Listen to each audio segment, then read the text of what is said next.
As a shoulder and elbow surgery consultant based in the UK, I want to share some essential tips for a smooth recovery after your shoulder replacement surgery.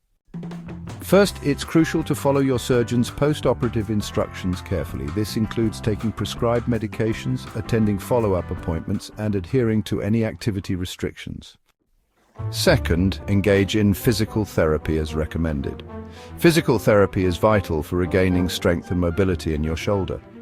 Be consistent with your exercises and communicate with your therapist about any concerns. Third, manage your pain effectively. Use ice packs to reduce swelling and take pain relief medications as directed. Don't hesitate to reach out to your healthcare provider if your pain is not well controlled. Fourth, maintain a healthy diet and stay hydrated. Proper nutrition aids in the healing process and helps you regain your strength more quickly.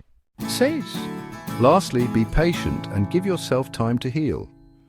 Recovery from shoulder replacement surgery can take several months, so it's important to be patient and not rush the process. By following these tips, you can help ensure a smoother and more successful recovery. Remember, your healthcare team is here to support you every step of the way.